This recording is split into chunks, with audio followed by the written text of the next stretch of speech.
akan menjadi murid beliau melalui kajian ini, dan mudah-mudahan kita bisa mengamalkan, ya, bisa mengimplementasikan, insya Allah selamat dunia dan akhirat. Bismillahirrahmanirrahim. Ini yang kelima, ya, surat An-Na'ilah kepada murid-muridnya yang kelima. Bismillahirrahmanirrahim. Qala al-muallif rahimahullah wa nafa'ana bihi wa bi ulumihi fid dharaini.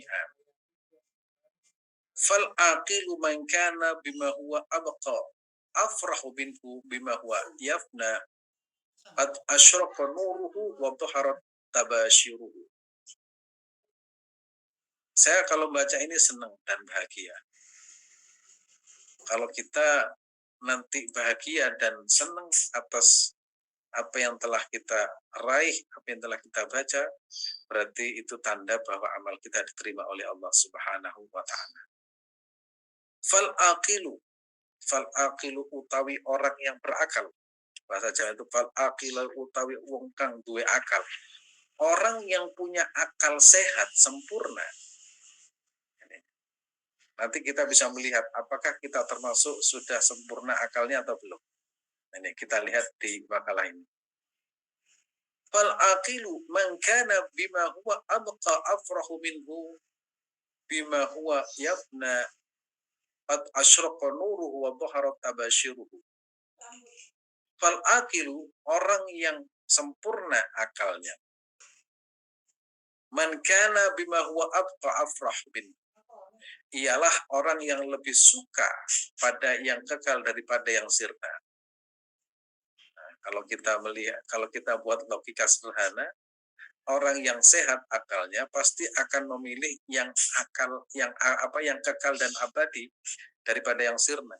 Misalkan orang yang sehat kalau memilih HP, membeli HP pasti HP yang bagus berkualitas karena lebih awet. Nah, nggak mungkin misalkan aku milih yang ini yang cepat rusak. Nah, yang abadi itu adalah akhirat, yang kekal dan abadi adalah akhirat Allah, ya, Subhanahu wa ta'ala. Ya, Allah itu abadi, selain Allah itu adalah sirna.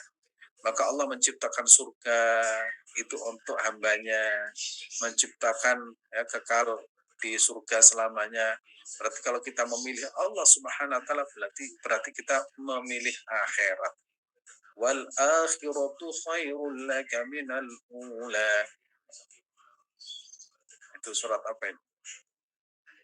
Wadduha wal laili idza saja ma wadda'aka rabbuka wa ma qala walal akhiratu khairul laka minal ula walasawfa yu'tika rabbuka fatarda alam yajidka yatiman fa'awa ووجدك ضالا فهدى ووجدك عائلا فأغنى فأما اليتيم فلا تقهر وأما السائل فلا تنهر وأما بنعمة ربك فحدث والآخرة خير من الأولى. Akhirat itu, ya, khairun, lebih baik daripada dunia.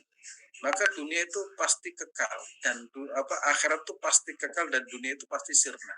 Maka fal'atu, orang yang sehat akalnya, yang sempurna konstruksi berpikirnya, kerangka berpikirnya itu bagus.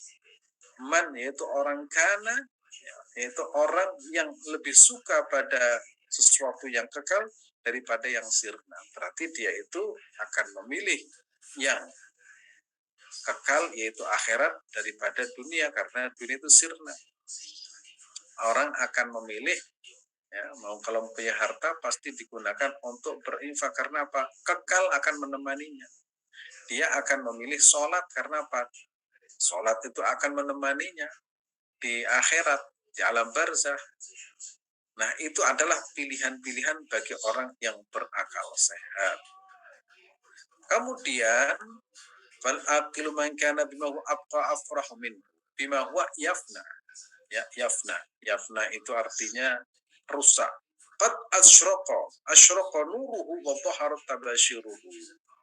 Karena telah terang cahayanya, ya, cahaya hatinya dan tampak tanda-tanda bukti cahaya itu pada pada muka yang berseri, mukanya itu berseri-seri, seri mukanya. Jadi begini, orang yang sudah memilih kebahagiaan hakiki yaitu akhirat, dia itu akan tanpa mengeluarkan cahaya dalam raut mukanya atau anggota tubuhnya itu menampakkan kebahagiaan, yaitu dengan senang dan suka serta bahagia dalam hidupnya, itu akan terlihat pada wajahnya dan anggota tubuhnya.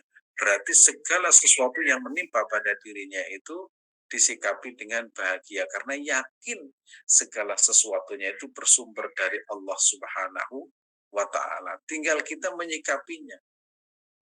Pernah saya sampaikan dan berulang-ulang, kalau kita mendapatkan takdir yang kurang baik, itu yakin ini dari Allah Subhanahu wa Ta'ala. Jadi tidak pernah gampang dalam hidupnya. Kalau dia itu mendapatkan nikmat, itu bukan dilihat nikmatnya, tapi yang memberikan nikmat.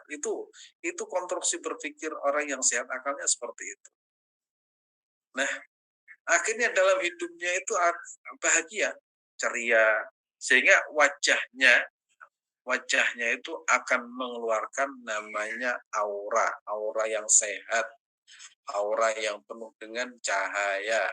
Kalau sudah auranya sehat, penuh cahaya, dia bukan hanya menyinari dirinya sendiri, tapi mampu menyinari orang lain. Sehingga nasihat-nasihatnya itu kadang masuk di dalam hati orang lain. Nasihat-nasihatnya itu tembus pada tetangganya, kerabatnya, atau temannya. Bukan sebaliknya, nasihatnya itu justru menyakiti orang lain. Seperti kitab Ibn Athaillah ini. Jadi nasihat-nasihat yang disampaikan beliau itu kita bisa merasakan nikmatnya. Ya, kalau ibarat orang masak karena dengan hati, dengan cinta, ya, itu rasanya enak. Itu biasanya orang tua kita itu kalau masak itu masaknya biasa-biasa saja, tapi rasanya luar biasa. Karena ketika masak itu hatinya senang dan bahagia. Menyajikannya itu dengan bahagia. Akhirnya rasanya enak walaupun hanya sambal terasi dan tempe goreng. Nah, itu yang harus kita munculkan. Kok bisa seperti ya karena rasa cinta. Kenapa cinta itu bisa membuat atau merubah demikian? Ya karena cinta itu ya hatinya itu senang, tidak ada masalah. Nah, orang yang berakal itu pasti akan memilih akhirat karena akhirat itu kekal dan abadi. Mereka tahu dunia itu sementara, dunia itu akan sirna. Karena sudah memilih ya, akhirat yang kekal, akhirnya dia itu mempunyai wajah yang ceria, bahagia, segala sesuatunya itu disikapi dengan dengan sikap yang bijaksana, tidak pernah kemudian uh, berpikir negatif pada Allah Subhanahu wa Ta'ala. Karena semua yang menimpa kita dan alam semesta itu tidak lepas dari kehendak Allah Subhanahu wa Ta'ala. Nah, kita lanjutkan.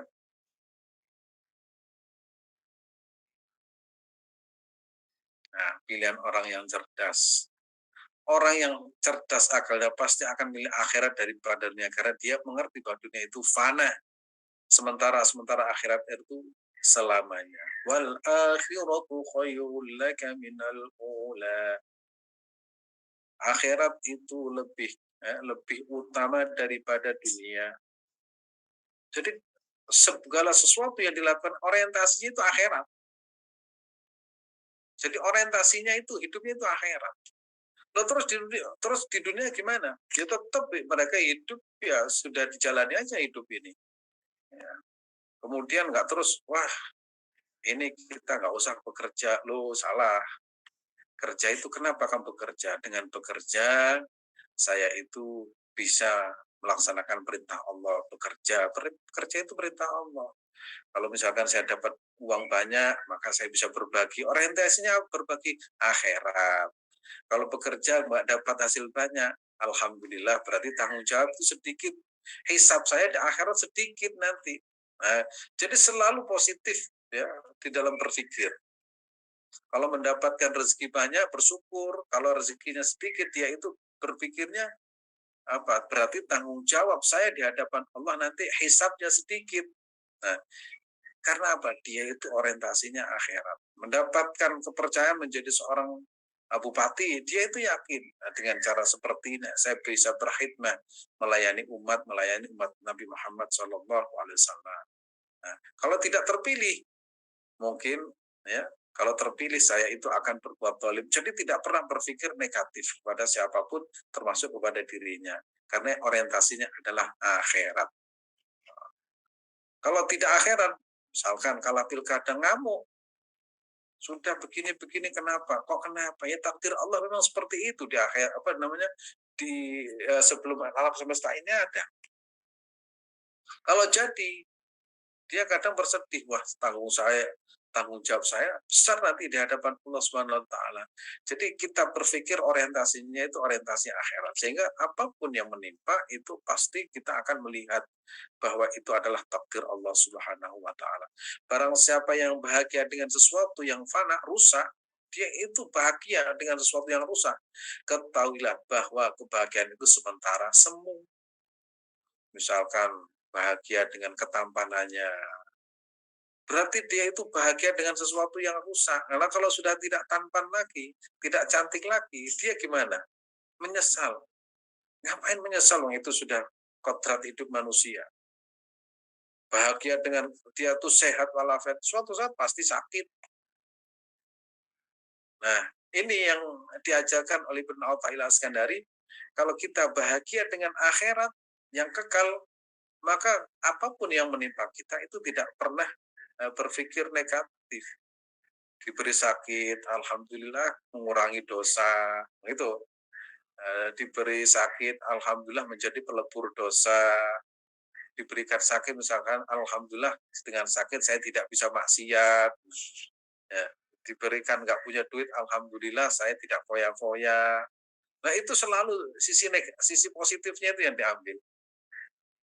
Ini karena apa? Dia tahu bahwa akhirat itu kekal dan dunia itu sirna. Dan siapa yang bahagia dengan sesuatu yang kekal, katalah bahwasanya kebahagiaan itulah yang harus dicari. Kalau kita sudah tahu akhirat itu kekal, maka kita harus mencari apa saja yang kekal itu. Kalau kita banyak ibadah, sholat, maka ibadah kita itu akan menemani kita di hadapan Allah Subhanahu wa taala. Kalau kita punya materi, materi kita akan kekal, akan menemani kita di hadapan Allah Subhanahu wa taala. Sholat, puasa, haji, umroh, bersedekah, jariah, membantu sesama, berbakti kepada orang tua, berkata baik kepada orang lain, ya, memuliakan orang tua, memuliakan guru, menyayangi anak, memuliakan tetangga, memuliakan tamu, itu adalah amal yang bisa membuat kita kekal di akhirat, dan itu adalah amal-amal yang bisa abadi. Pasti akan lebih suka terhadap amal tersebut karena itu adalah pilihan orang yang cerdas. Nah, kalau ada orang yang tidak cerdas, pasti memilih yang sifatnya sementara. Sementara. Padahal yang namanya sementara. Sementara waktu itu kadang durasinya lama, kadang hanya setahun. Bahagia kok cuma 1 tahun. Bahagia kan cuma 5 tahun. Bahagia itu harus selamanya di mana? Di akhirat. Lanjut. Memilih sesuatu yang kekal. Orang yang telah memilih ya, perkara yang kekal dan abadi berarti telah bersinar hatinya. Karena telah mementingkan akhirat daripada urusan dunia dengan tidak meninggalkan dunia. Seseorang tetap memprioritaskan urusan akhirat sehingga dunia pun disandarkan pada Allah yang kekal. Ini orang yang memilih kekal, ya dia itu orientasinya pasti amalnya itu akhirat. Contoh begini ya, saya akan buat spoiler ilustrasi. Kalau misalkan dia itu mempunyai kecerdasan, pasti dia itu akan mengajarkan ilmunya, karena dengan ilmu itu dia akan kekal. Kekal di dunia artinya apa? Misalkan dia itu telah tiada, tapi ilmunya itu tetap kan akan dibaca orang. Hasil risetnya, hasil penelitiannya. Ya. Kalau dokter melakukan sebuah penelitian, misalkan menemukan obat paten bisa menyembuhkan diabetes dalam waktu tidak begitu lama. Orientasinya apa? Akhirat. Ada berapa juta orang disembuhkan dari penyakit diabetes karena hasil penemuannya. Nah, itu orientasinya akhirat. Kalau dia itu penulis kitab ya, seperti Imam Nawawi, Imam Bukhari, Imam Muslim, kemudian Averroes, Ibnu Rushdi, kemudian Avicenna, Ibnu Sina menulis tentang Al-Qanun Fitib, dasar-dasar ilmu kedokteran. Berapa juta orang mau mendapatkan berkah karena dia itu ketika menulis orientasi tetap akhirat dengan kecerdasan apa? Pendekatan kecerdasan. Nah, mereka itu tidak pernah berorientasi pada dunia karena dunia sementara. Misalkan menulis kitab, manfaatnya apa? Untuk banyak orang. Kalaupun kemudian dia itu mendapatkan materi, itu namanya samaratul ibadah ya, pernah kita bahas. Imam Bukhari, kemudian Ibnu Sina itu menulis tentang dasar-dasar ilmu kedokteran. Siapa yang mengambil manfaatnya? Kita semua. Ada satu contoh, ini ahli nahwu, namanya kitab Jurumiyah. Jurumiyah. Kitab Jurumiyah itu kitab nahwu. Ditulis oleh ulama ahli nahwu itu Son Haji. Setelah menulis beliau mengatakan, ya Allah, kalau memang buku saya ini bermanfaat, ya, saya cemplungkan, saya celupkan di air yang mengalir. Kalau sampai tintanya tidak hilang, berarti kelak tulisan saya itu manfaat. Dimasukkan ke dalam air. Ternyata tintanya tidak habis, tintanya itu tetap utuh. Sampai akhirnya dia dinamakan kitab Jurumiyah. Juru itu artinya mengalir, miyah itu, juru itu artinya mengalir, miyah itu artinya air. Karena apa? Dengan ditaruh di dalam air yang mengalir, tetap buku itu utuh. Berarti tingkat keikhlasannya itu tinggi.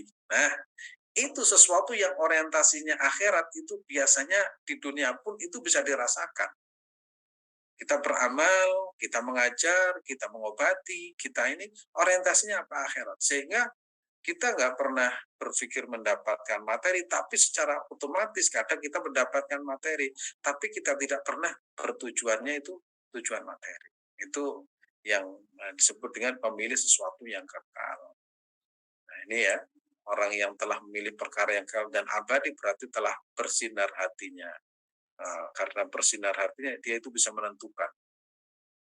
Karena telah mementingkan akhirat. Nah, amal ini kepentingannya akhirat, bersifat selamanya.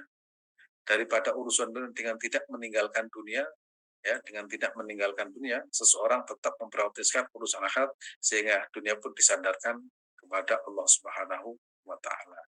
Dan kita pun juga demikian, kita berusaha sekuat tenaga segala sesuatu. Nah, itu disandarkan kepada Allah Subhanahu wa taala, termasuk bekerja, termasuk membantu orang, termasuk dokter misalkan mengobati orang, itu orientasinya akhirat sehingga kelak akan menjadi bekal perjalanan abadi kita menghadap Allah Subhanahu wa taala. Kita lanjutkan.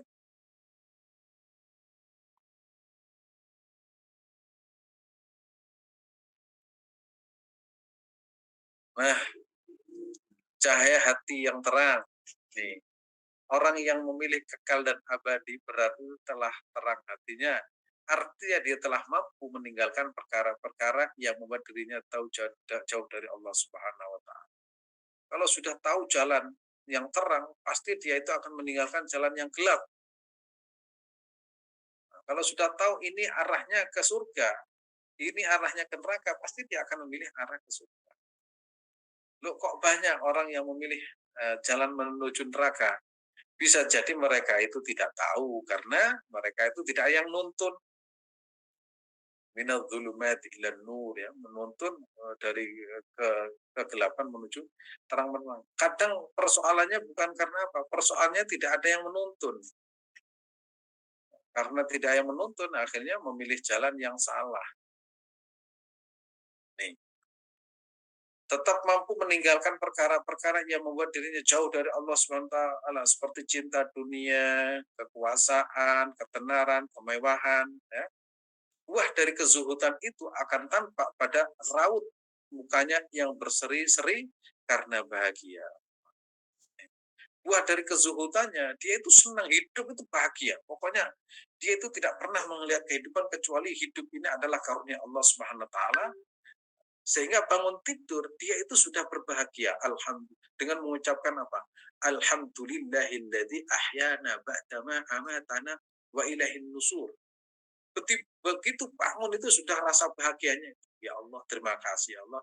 Kau takdirkan aku bisa bangun. Kau takdirkan aku bisa sholat tahajud. Kau takdirkan aku bisa ruku. Kau takdirkan aku bisa sholat. Kau takdirkan aku bisa witir. Kau takdirkan aku bisa istighfar. Kau takdirkan dia itu telah menghitung berapa juta nikmat Allah yang diberikan kepada dirinya.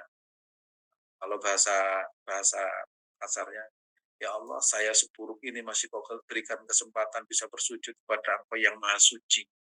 Sekotor diriku kau berikan kesempatan aku bisa berdoa munajat kepadamu. Sekotor diriku aku bisa meminta kepadamu. Jadi nggak pernah henti-hentinya kita itu melihat segala sesuatu kenikmatan. Itu berarti apa? Hatinya ada cahayanya. Bahagia. Jangan terbalik. Begitu bangun tidur langsung garuk-garuk sambil wajahnya itu gelap gulita. Bangun lagi. Habis ini. Oh, nggak bisa.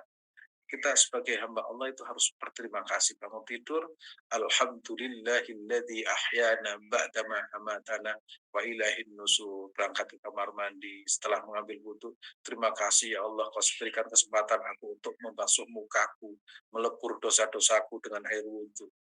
Setelah itu berdoa, Allah menja'alni minat tawwabin wa ja'alni minal mutatahhirin. Allah jadikanlah aku orang-orang yang suka bertaubat dan menyukai orang-orang yang tawabin, orang-orang bertobat dan suka bersuci. Melangkah ke tempat sholat. Terima kasih Allah, aku bisa melangkah kaki untuk munajat kepadamu. Kemudian sholat, membaca Al-Quran. Terima kasih kau berikan aku kesempatan untuk membaca firman-Mu. Jadi langkah demi langkah itu adalah bekal kita menuju Allah Subhanahu wa Ta'ala. Jangan terbalik ya, begitu bangun tidur, waduh bangun lagi, malas lagi mau sholat, malas lagi. Nah, berarti itu masih belum memancarkan cahaya pada diri kita. Nah, belum memancarkan. Itu buah dari kezuhudan itu akan tampak pada raut mukanya yang berseri-seri karena bahagia. Serta anggota tubuh lainnya. Anggota tubuh lainnya juga seperti itu. Anggota tubuh tangan, kaki, mata, hidung, semua ingin menampakkan rasa syukurnya kepada Allah Subhanahu wa Ta'ala. Bahkan semua anggota tubuh manusia persendian, bahkan darah pun itu bersyukur kepada Allah Subhanahu wa Ta'ala. Tak henti-hentinya darah yang mengalir pada tubuh kita itu bersyukur atas nikmat Allah Subhanahu wa Ta'ala. Dan ceria serta bahagia yang dirasakan menjadi bukti bahwa ibadah itu diterima oleh Allah SWT. Kalau sudah kita rasakan nikmat itu menjadi salah satu bukti bahwa ibadah kita diterima oleh Allah Subhanahu wa Ta'ala. Ini menjadi bukti bahwa itu salah satu buktinya kalau ibadah kita diterima. Karena apa? Menampakkan bahagia. Pasti Allah kan senang kalau kita itu bangun tidur, senyum, mengucapkan terima kasih. Kemudian pasti Allah kan senang melihat hambanya itu telah mensyukuri nikmatnya. Nah itu berarti kalau sudah demikian itu tanda atau menjadi bukti bahwa ibadahnya diterima. Ya sama, kalau kita mendapatkan, misalkan kita diberi sesuatu oleh orang tua kita, kemudian kita itu senyum di hadapan orang tua kita mengucapkan terima kasih, itu kan tandanya kita itu senang, dan pasti yang memberi itu kan juga bahagia. Berarti tandanya ibadah amal kita itu diterima. Dan pasti yang memberi itu kan senang. Tandanya yang memberi itu ridho. Alhamdulillah ya, anak saya kasih, saya belikan celana, saya belikan sarung, itu senang. Coba kalau kita diberi kemudian tidak pernah menampakkan raut muka yang ceria di hadapan orang tua kita itu menampakkan wajah yang kecut, kemudian tidak mengucapkan terima kasih. Nah, kemudian kalau ditanya gimana bajunya, kebesaran, masa beli seperti ini, kemudian dilempar, sama. kita bangun tidur menampakkan wajah yang kecut, tidak mengucapkan alhamdulillah, maka itu berarti tanda ibadah kita ya ada masalah. Dan mudah-mudahan kita tidak termasuk orang yang demikian. Kita lanjutkan. Ini doa ya, doa yang sekian kalinya. Ilahi, wahai Tuhanku, ya Allah, ya Tuhanku. Ya ilahi atau ilahi, inna inna inna ikhtilafa tadbirika wa sur'ata hululi maqadirika mana'an ya mana'an man'a ibadaka al-arifin bika al-syukuni ila ata'i wal ya'si fi bala'in. Saya ulang ya. Ilahi, wahai Tuhanku, inna ikhtilafa tadbirika, wahai Tuhanku, ya sesungguhnya cepatnya perubahan keputusan-keputusanmu. Jadi Allah Subhanahu wa taala itu kalau merubah keputusannya itu tidak menunggu ya, waktu. Jadi kalau Allah memutuskan itu kun fayakun. Misalkan kita sekarang sehat, besok sakit, itu keputusan Allah, kita nggak bisa menghindar. Kalau orang Islam kan gini, kita sakit, kemudian besok misalkan sembuh, alhamdulillahirabbil alamin, Allah memberikan kesehatan. Atau sebaliknya, tiba-tiba terang benderang besok ada gempa, sekian ribu, kita tidak tahu. Itu namanya ilahi. Inna ikhtilafat tadbirika wa sur'ata hulika maqadir man ibadikal arifin. Sesungguhnya, wahai Tuhanku, cepatnya perubahan keputusan-keputusanmu dan cepatnya pergantian takdirmu menjadi penghalang bagi para hamum yang arif untuk begitu saja tenang dengan karuniamu atau mudah putus asa terhadap cobaan. Jadi ini mengajarkan kepada kita ya, Tuhanku sesungguhnya dalam perubahan aturanmu atau takdirmu atau keputusanmu, dan cepat tibanya takdirmu, kedua-duanya itu telah menahan para hambamu yang arif untuk tenang pada pemberian atau patah harapan daripada karena suatu bala dan ujian. Bagi orang yang sudah mengenal Allah Subhanahu wa taala, ujian model apapun, perubahan model apapun itu kan tidak pernah gampang dalam hidupnya. Karena baginya itu Allah itu yang kekal, alam semesta itu pasti berubah. Diri kita pasti berubah, orang tua kita berubah, tetangga kita berubah. Selain Allah itu pasti berubah. Dan perubahannya itu tidak menunggu waktu yang lama, kadang begitu cepat. Dan ini kalau orang yang beriman itu pasti semakin asik karena akan menunjukkan bahwa Allah itu berkuasa atas segalanya. Sehingga bagi kita itu tidak akan melahirkan kesombongan apapun. Contoh ya, misalkan ya, contoh nyata, ada orang tukang kayu, misalkan jadi gubernur. Loh, bagi Allah itu ya nggak heran, Allah itu berkuasa. Anaknya jenderal kemudian nggak jadi apa-apa, ya nggak apa-apa, Allah itu berkuasa kok. Loh, kok bisa ya anaknya ini? Enggak, ya bisa. Kita tahu Abu Jahal itu orang yang paling tidak suka kepada Nabi. Allah rubah anaknya namanya Ikrimah bin Abi Jahal menjadi muslim, menjadi orang yang ahli ibadah, menjadi pejuang dan dicintai oleh Rasulullah Shallallahu Alaihi Wasallam. Kita tahu Abu Jahal, kita tahu namanya Abu Lahab. Abu Lahab itu orang yang dipatenkan oleh Al-Quran di dalam api neraka selamanya. Allah rubah anaknya namanya Darrah, ya, Darrah binti Abi Lahab menjadi muslimah sejati. Saya berdiskusi dengan para kiai. Ada anak yang dulu katanya keturunan kiai sudah hafal Al-Quran. Ada anaknya Ustadz nggak bisa baca Al-Quran. Loh, bagi Allah itu biasa-biasa saja. Itu namanya perubahan yang begitu cepat, ya, ya.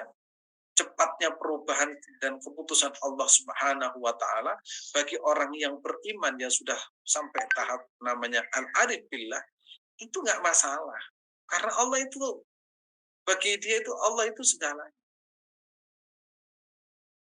Nah, ini yang harus kita yang harus kita ingat bahwa kalau kita sudah sampai pada tahapan yang sangat tinggi, itu perubahan apapun ya tidak akan membuat kita itu putus asa. Apa? Karena harapannya itu adalah Allah Subhanahu wa taala.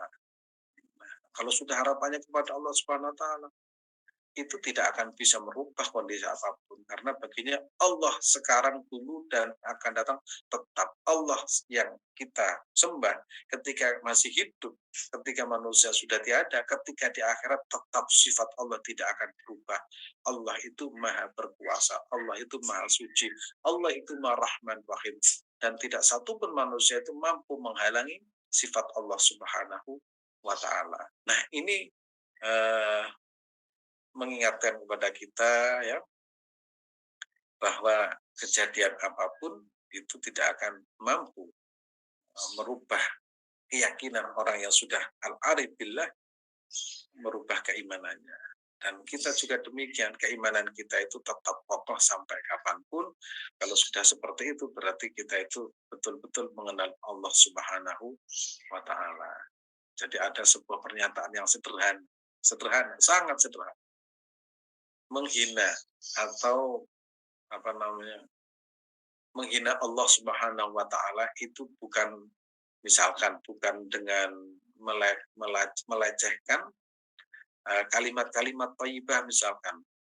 Kadang kita tidak percaya atau kita khawatir besok kita ini mau makan apa, itu kadang kala itu tidak yakin pada Allah Subhanahu wa taala. Allah itu kan Razzaq. Allah itu Mu'ti. Sampai kapan? Sampai akhir hayat tetap Allah itu Ar-Razzaq tidak berubah. Jadi jangan sampai kita khawatir loh nanti besok gimana. Itu sudah dalam genggaman Allah Subhanahu wa taala. Oleh karena itu keyakinan yang mantap, kondisi senang tetap ya bahagia dengan Allah Subhanahu wa taala, kondisi dalam ujian juga tetap ya senang dengan Allah Subhanahu wa taala, kondisi maksiat pun dia yakin bahwa Allah itu tetap akan memberikan ampunan kepada orang-orang yang bertobat. Dan mudah-mudahan Allah Subhanahu wa taala senantiasa menurunkan rahmatnya kepada kita semua sehingga kita semakin yakin dan mantap keimanan kita kepada Allah Subhanahu wa taala. Terima kasih. Saya kembalikan kepada Mas Adit.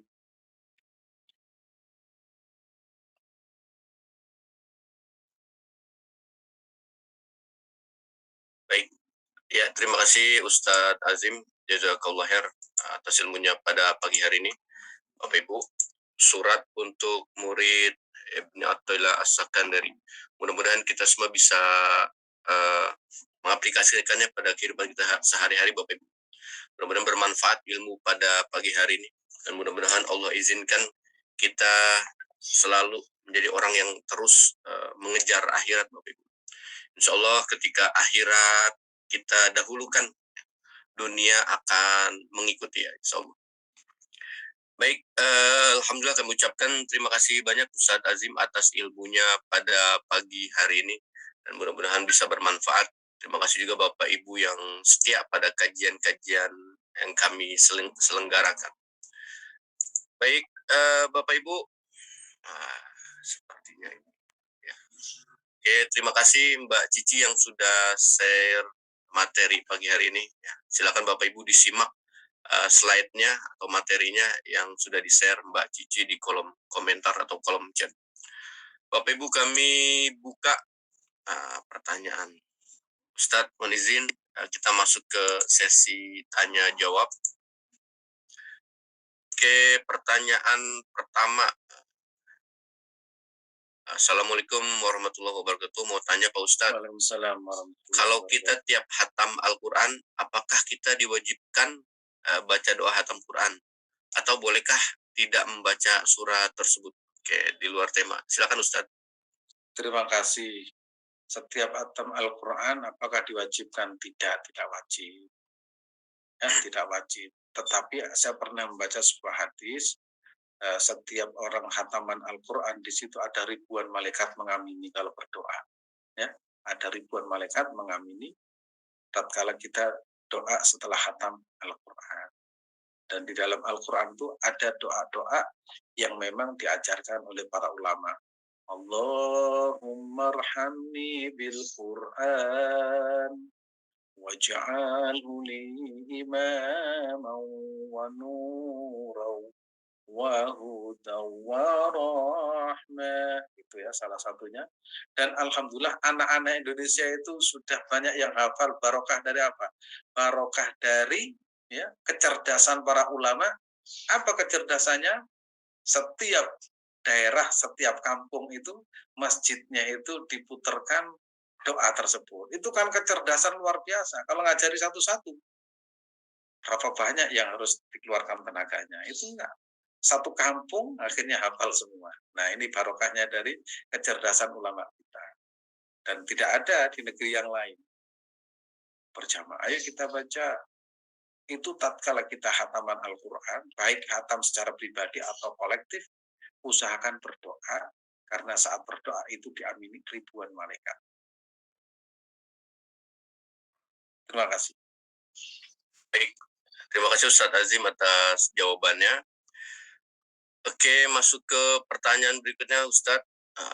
Assalamualaikum Pak Ustadz. Bagaimana menghadapi dolar yang naik terus, sedangkan kita punya hajat untuk berangkat ke tanah suci? Wah, silakan Ustadz. Allah itu Ar-Razzaq, ya. Allah itu Razzaq, Allah itu Al-Mu'ti. Jangan berpikir dolarnya naik. Ya, alhamdulillah kita bisa berangkat umroh itu lebih bagus daripada dolarnya turun tapi nggak bisa berangkat. Nah, cara berpikirnya kan gampang. Ya, kita harus bersyukur kepada Allah SWT mentakdirkan kita bisa berangkat walaupun dolarnya naik daripada apa? Dolarnya murah tapi nggak punya duit, nggak bisa berangkat umroh, nggak bisa berangkat haji. Ada yang berpikir begini, ini kiai ini. Ada dia kiai punya pondok pesantren, tanah di sampingnya itu dijual. Kemudian dibeli dengan mahal. Terus orang berpikir begini, loh, mahal kok dibeli? Ya alhamdulillah saya walaupun mahal bisa beli. Daripada murah tapi nggak bisa beli, milih mana? Milih mana Mas Adi? Dolar murah tapi nggak bisa berangkat atau dolar kita bisa berangkat? Berarti kita itu ditakdirkan oleh Allah bisa berangkat. Yang kita lihat itu takdir Allah yang kita terima itu. Jangan kemudian, oh gimana? Nggak usah. Kita itu ditakdirkan bisa berangkat itu adalah karunia Allah. Kenapa sih? Apa beratnya sih melihat karunia Allah yang begitu besar kepada kita daripada melihat sisi dolarnya itu? Kita walaupun apa namanya dolar naik ya tetap bisa berangkat, bisa umroh, bisa haji. Berarti kita sedang diberikan kesempatan oleh Allah Subhanahu wa Ta'ala. Jadi tinggal dirubah mindsetnya sedikit ya Mas Adit. Alhamdulillah ya Allah, alhamdulillah puji syukur kepada Allah yang telah mentakdirkan aku bisa berangkat tahun ini. Nah, itu yang apa nggak punya apa namanya yang punya duit banyak ternyata nggak bisa berangkat.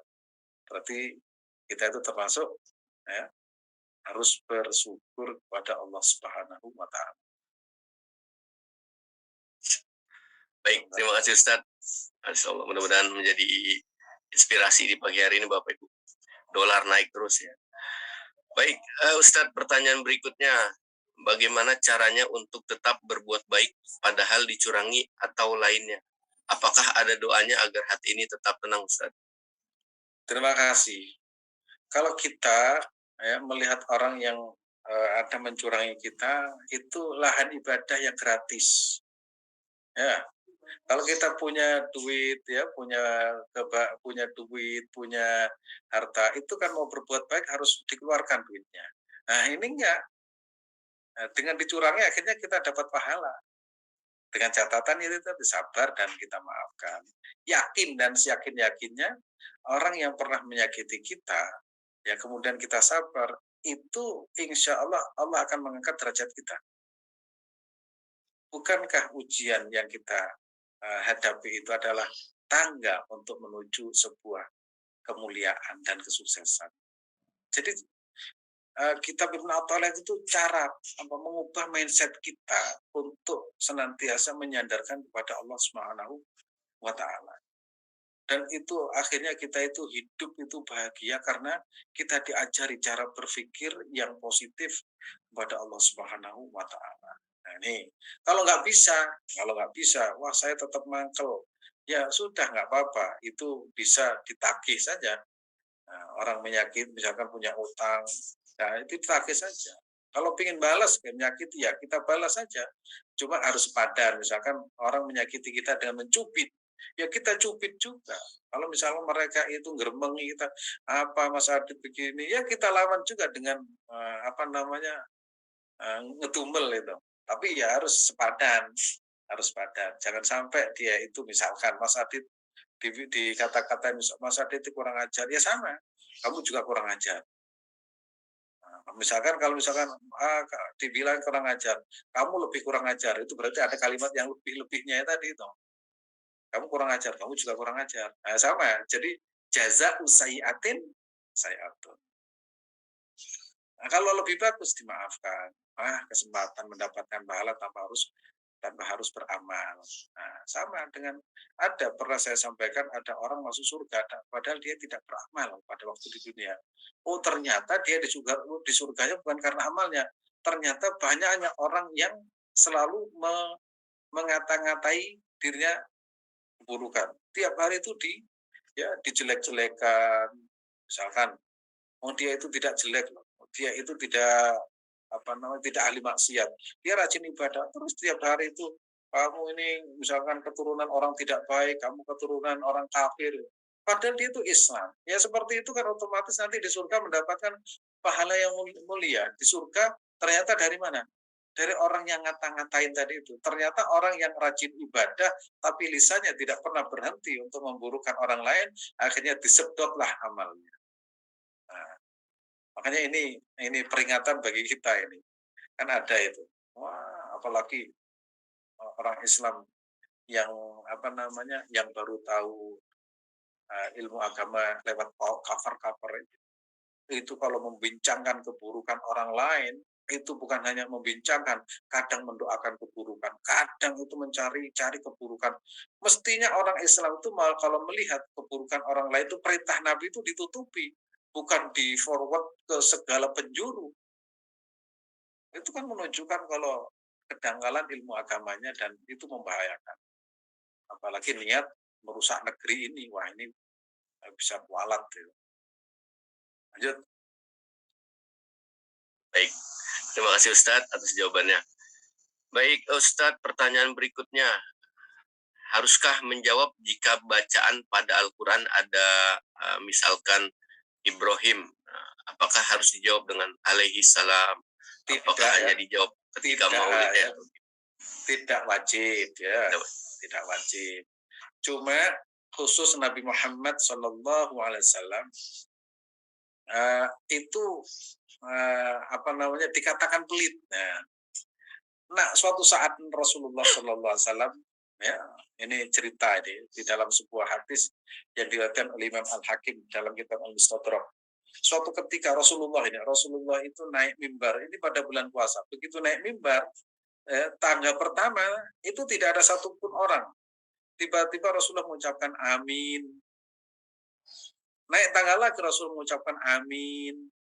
Tangga ketiga mengucapkan amin lagi. Kemudian setelah selesai khutbah, Rasulullah itu ditanya, ya Rasulullah, tadi engkau mengucapkan amin pada tangga pertama, kedua, ketiga, semuanya amin.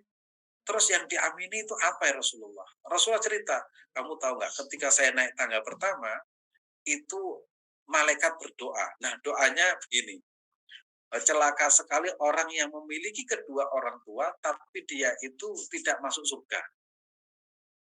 Ba'udaman adroka abawihi walam au ahadihima falam yudkhilau al jannah. Katanya Rasulullah, ya, Jibril barusan itu berdoa begini, celaka sekali orang yang mempunyai kedua orang tua atau salah satunya tidak menjadikan dia itu masuk surga. Maka Rasul menjawab, amin. Yang kedua, celaka sekali orang yang mendapatkan bulan suci Ramadan tapi tidak mendapatkan ampunan. Dan yang ketiga itu termasuk dikatakan pelit orang yang disebut nama Rasulullah tapi tidak dijawab dengan Allahumma sholli alaihi.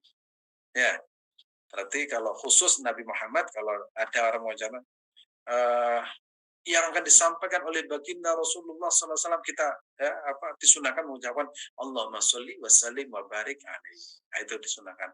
Itu hadisnya riwayatnya Imam Al-Hakim di kitab Al-Mustadrak. Pernah saya baca, pernah saya hafalkan dulu. Dan masih hafal sebagian. Baik, khusus Nabi Muhammad ya, itu memang istimewa. Lanjut. Baik, terima kasih Ustaz Azim. Mudah-mudahan bisa terjawab Bapak Ibu. Oke, Ustaz, pertanyaan berikutnya. Assalamualaikum Ustaz, izin bertanya terkait dengan sholat witir setelah sholat duha. Apakah ditutup dengan witir Ustaz setelah sholat duha? Duha. Tahajud apa tuh? Di sini pertanyaannya terkait dengan sholat witir setelah sholat duha, apakah boleh ditutup dengan sholat witir Ustaz? Witir itu hanya di malam hari, jumlahnya 1 rakaat minimal, maksimal 11 rakaat. Bisa dilaksanakan setelah sholat isya, ya, atau bisa dilaksanakan sholat tahajud. Itu witir. Witir itu kategori sholat malam. Berarti witir itu dikerjakan malam hari. Syaratnya harus sudah sholat isya. Ya, kalau siang hari nggak ada witir. Misalkan witir di siang hari. Kalau di siang itu namanya sholat duha. Setelah sholat duha atau sholat witir nggak ada. Nggak ada.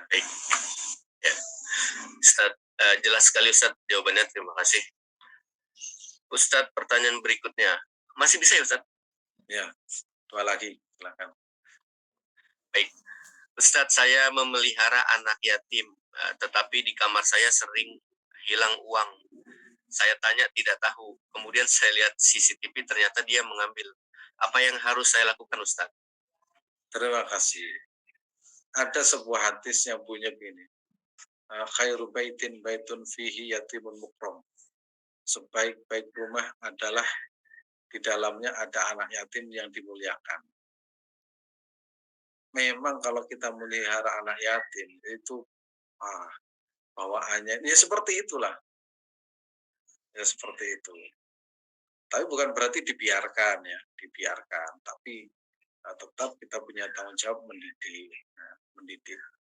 Masalahnya kalau sudah melihat anak yang mencuri, itu pendidikannya itu bukan lagi atas dasar kasih sayang, itu ada rasa mangkel, rasa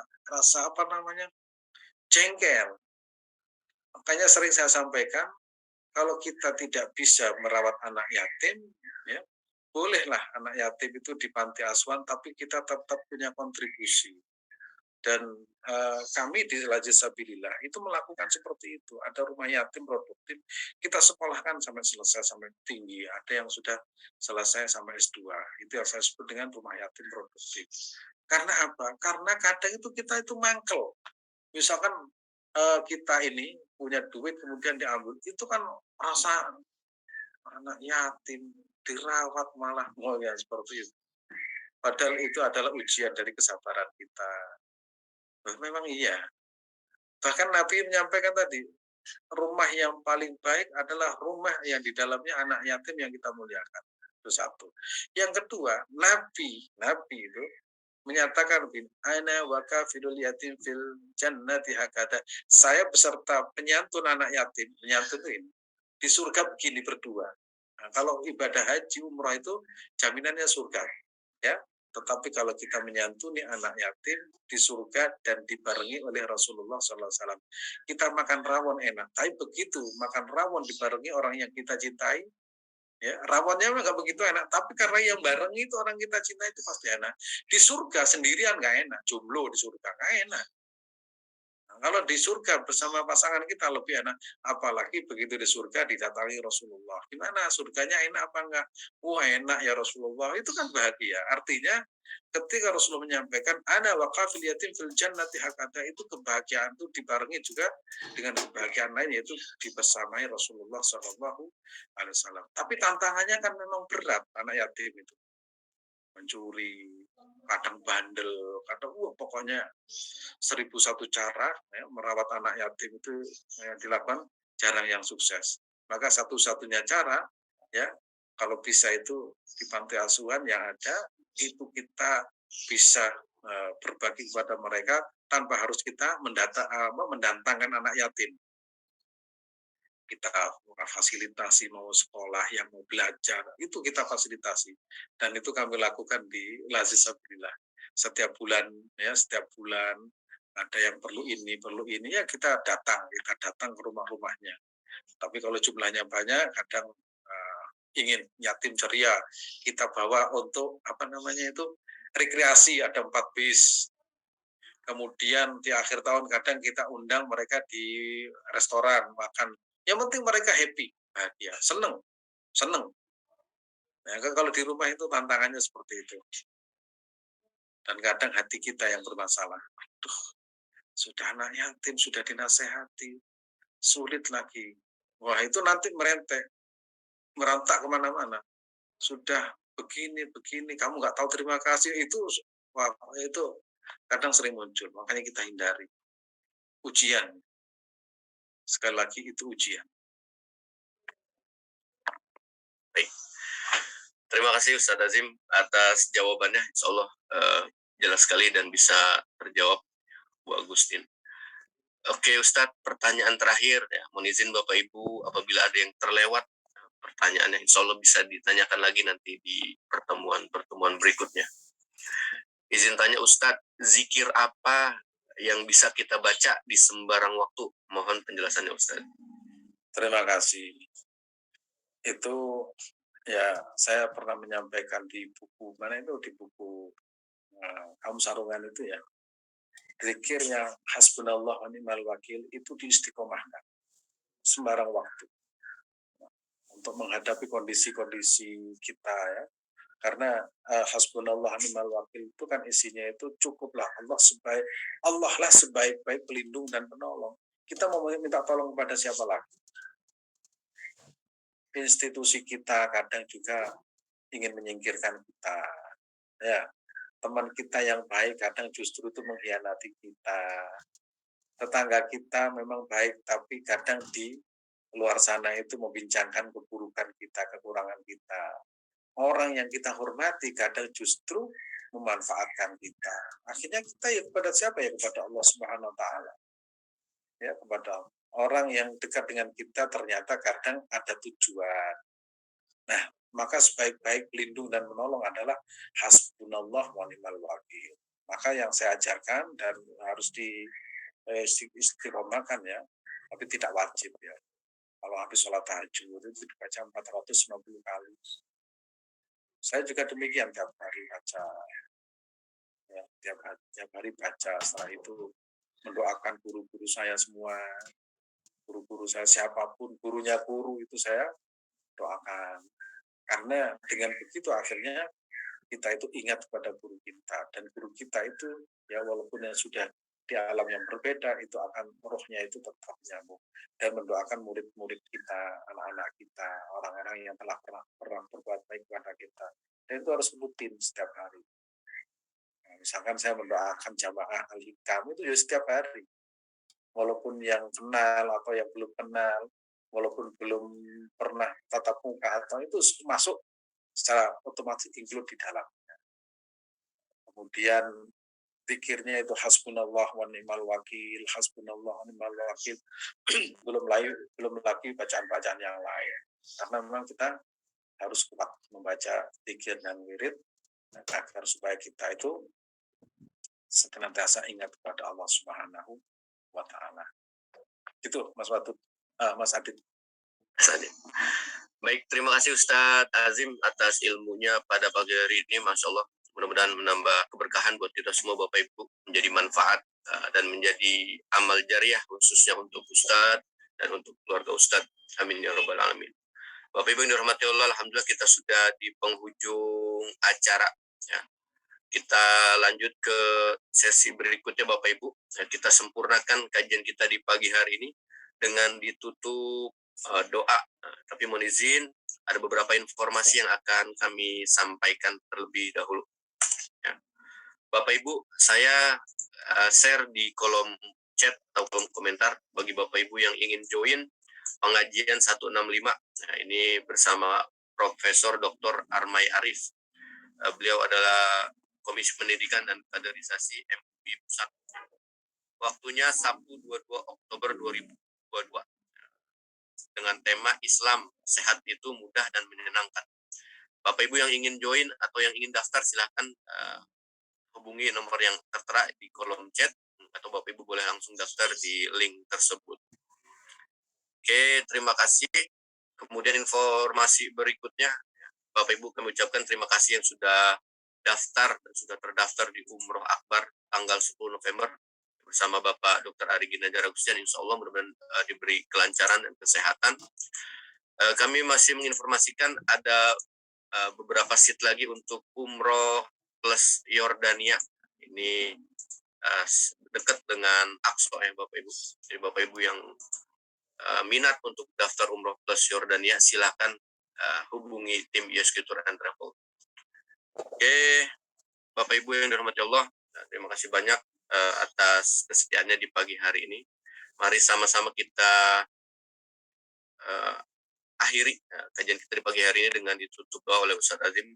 Tapi sebelumnya informasi lagi Bapak Ibu, setelah ditutup doa seperti biasa kita ada open table sharing session seputar haji dan umroh ya. Pastikan Bapak Ibu yang masih ada keluasan waktu boleh tetap join di Zoom ini atau bisa nyambung lagi nanti di YouTube bias gitu. Pada Ustadz Azim, kepada Ustadz untuk ditutup doa. Terima kasih.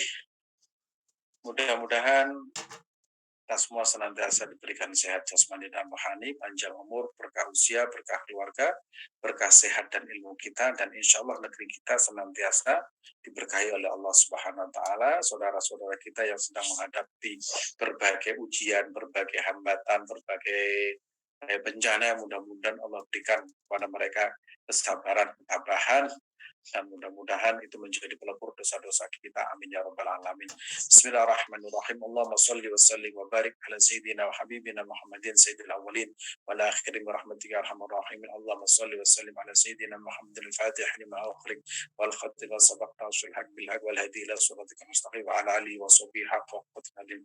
Ya Allah, ya Allah, ya Allah, ya Rahman, ya Rahman, ya Rahim. ارحمنا برحمتك يا الله يا كريم يا كريم اكرمنا يا الله يا فتاح افتح لنا ابو الرحمن وفرعنا في الفاتحين يا كريم يا كريم يا كريم اكرمنا يا الله يا فتاح يا فتاح افتح لنا ابو الرحمن وفرعنا في الفاتحين اللهم يسر وتعسر حتى تأخذ حاجاتنا كثير وقضي حاجاتنا من حوائج الدنيا علينا يا كريم إنك على كل شيء قدير ربنا ظلمنا أنفسنا فإن تغفر لنا وترحمنا لنكون من الخاسرين وتب علينا إنك أنت التواب الرحيم سبحان ربك رب العزة عما يصفون سلام على المرسلين والحمد لله رب العالمين. الفاتحة. الرحمن الرحيم. Terima kasih. Sampai jumpa. Assalamualaikum warahmatullahi wabarakatuh. Waalaikumsalam warahmatullahi wabarakatuh. Terima kasih Ustadz Azim. Izin dulu Mas Adit, Om Sol. Ya, Ustadz, makasih Ustadz. Ya, sama-sama. Assalamualaikum warahmatullahi wabarakatuh. Waalaikumsalam warahmatullahi wabarakatuh. Kita doakan Ustadz Azim selalu sehat terus Bapak Ibu.